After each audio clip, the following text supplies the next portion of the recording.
hawwi nabdiin guutameni dhugooma as geenye khawwal fitu geenye toomaan hunda dursee rabbitu galatooma jazaa walii wallaaluunis harrooma sheekh Jamaal Aliyyi hayyuu qarooma yaadaaf qabeenyaan nu fursiiftan sooma horaa bulaa ammallee nu durooma sheekh Usmaan Durriyaa hayyuu qarooma sheekh Usmaan Durriyaa hayyuu qarooma baabaa khooyaa sheekha khooyaa qarooma umrii nuuf dheeradhaa horaa durooma bara isiniin nuuf qabbaneesse qooma noogeenya nu buuftanii nu wayyooma akka waliin qoomne nu gootan toomaan kumkuma galatoomaay akka waliin qoomne nu gootan toomaan kumkuma galatoomaay gamtaan immoo hundumti galatooma markazootiin marti horaa durooma ustaazotaaf barattoonnis wayyooma ilmi maraahu baradhaa qarooma warri qilleensa martin wayyooma kumkuma galatooma kumkuma galatooma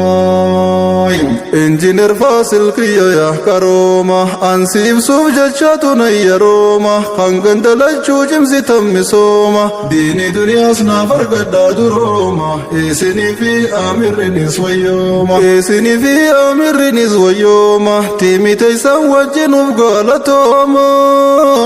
tolli nuuf toltan gurguddaa yoom gooma haamilee nuuf qartan tan turte dooma kumkuma galatooma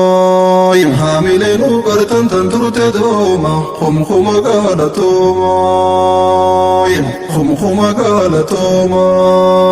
gaalanni keeysan guddaadha yoom gooma warri langee hundumti galatooma manguddoo fi haawwan keenyaas wayyooma hoore majlisaas marti galatooma sheekan keenyaas نجاشفا ويوما غيرو قرنتين نقالتوما نو وجي قوسويت الليل ويوما بادي جالنتين المرتو ويوما خمقم قالتوما بادي جالنلانق يندو ويوما خمقم قالتوما